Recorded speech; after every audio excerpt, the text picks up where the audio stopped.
Hello and welcome to the latest episode of The Tactical Heretic. My name is Guy Estes and I am The Tactical Heretic.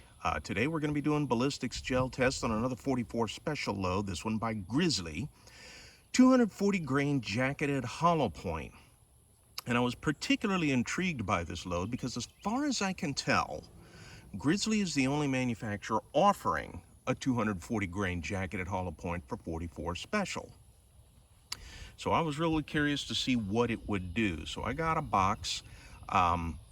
It says on the box Kodiak bonded jacketed hollow point, or Kodiak jacketed hollow point bonded core, which kind of implies that this is a design of Grizzly's own making. However, in looking at the cartridge, at the bullet, it looks an awful lot like a Hornady XTP to me. Maybe I'm wrong, but it does look like one. If it is one, that worries me because as far as expansion goes, because I'm pretty sure Hornady engineers their 44 caliber XTPs to operate at magnum velocities. We're looking at 44 special here, much lower velocity, where it probably wouldn't expand. Grizzly, let me see what it was they had published. They have it down here, so you can kind of maybe see for yourself. Looks like 950 feet per second. They do not say what barrel length that is out of. I did 5 shots out of the 3-inch GP 100 and 5 out of the 4.6-inch Blackhawk out of the GP. Average velocity, 715 feet per second. Out of the Blackhawk, with its extra 1.5 inches of barrel, actual velocity average was 737.6 feet per second. I round that up to 738. That's a difference of, less than, a little over another 25. I mean, just hardly any increase, enough of an increase that the target's not even going to notice. So that has me worried as well. I mean, based on my general suspicion, my general hunch, that when bullet velocity drops below 800 feet per second, you can pretty much kiss expansion goodbye. Now, maybe this is a proprietary design of Grizzly's, so we don't want to just count them out just yet. We want to at least test it and see what happens. I'm going to predict no expansion, but if there is no expansion, still penetration can be within parameters. The FBI standard 12 to 18 inches in the ballistics gel like we have here. And that's one of the reasons I prefer pistol bullets that start with a 4, because even if they don't expand, they still make a bigger hole. So hollow points in particular, they act pretty much as flying cookie cutters and gouge out a bigger hole than a round nose would. So, as the saying goes, a 9mm might fail to expand, a 45 will not shrink. I think there's something to that. Not to dump on 9mm, I like it as well.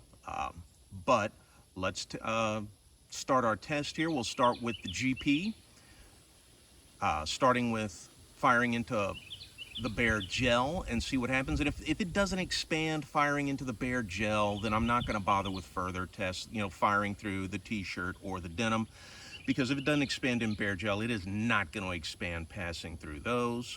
Then we'll do the same thing with the Blackhawk. So again, even if it doesn't expand, if penetration's good, still a pretty good defense round, still a viable round. So, as Elliot Marston said in Quigley Down Under, let's experiment.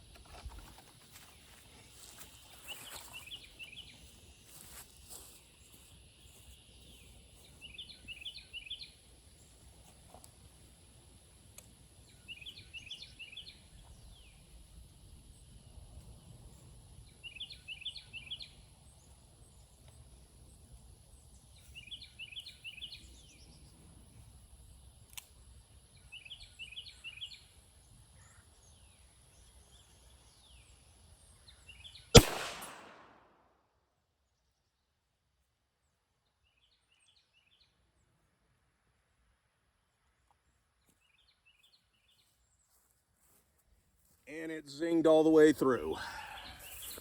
Let's try another one just for the hell of it. See what happens.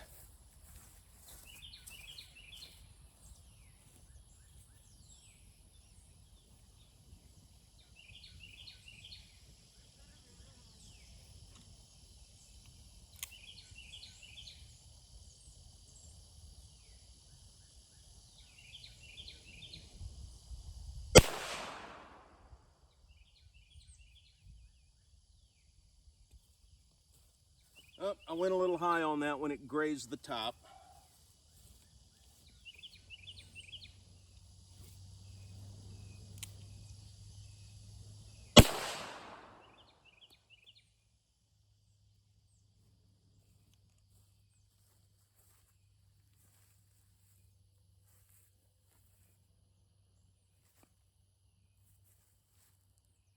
Okay, and another pass through.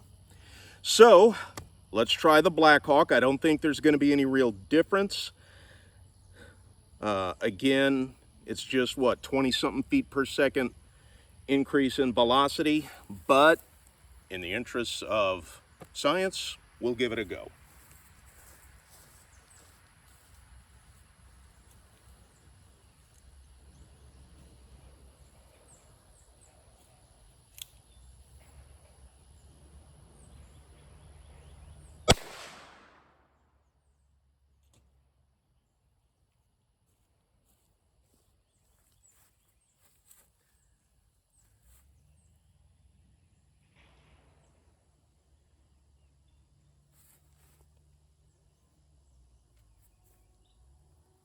Alrighty. Did I somehow? Oh, no, I went high again. Clip the top.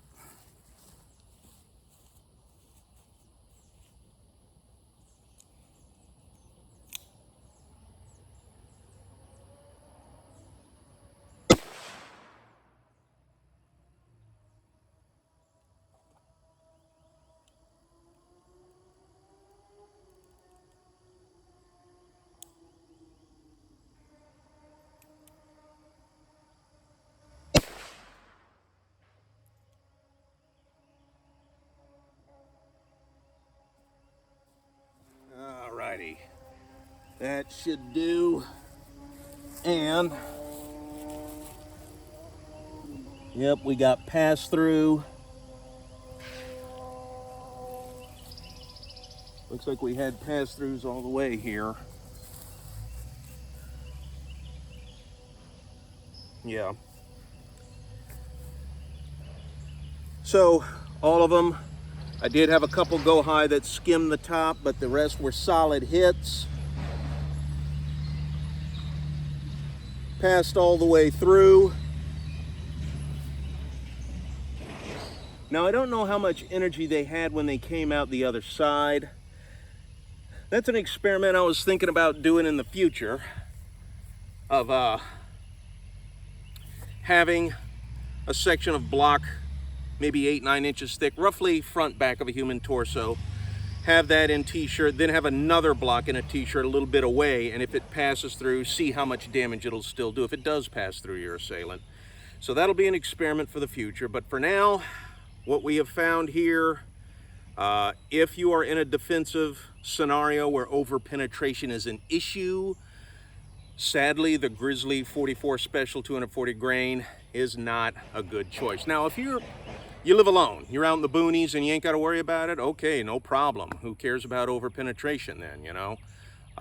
But I do this from my perspective where I got family members in the house. I don't want the bullet to pass through someone, through an attacker and hit them. I'm carrying concealed out in public where there are people around. But on the other hand, you don't want too little penetration either. That's one reason I usually don't bother with pre-fragmented rounds, because unless you score a perfect frontal chest hit, I'm thinking it's probably not going to penetrate deeply enough to disrupt vitals and stop your attacker. It'll create one very shallow yet very nasty wound, but I'm worried about under-penetration in that case. But that's it for the Grizzly 44 Special 240 grain. Hit like and subscribe. Also, here's something that I hadn't mentioned earlier. I do have another YouTube channel that's devoted to writing, story crafting, storytelling. I write fantasy fiction, you know, Game of Thrones, Lord of Rings, Dungeons and Dragons, stuff like that. And if that's what you're interested in, I have this other YouTube channel, Bookworm, where I talk about different aspects of that. Don't have a whole lot of videos up on there just yet, but working on it. So I'll provide a link to that as well. If you want to pop over there, check that out. Maybe like and subscribe that one. But that concludes this experiment. Thank you all for joining me, and thank you for watching.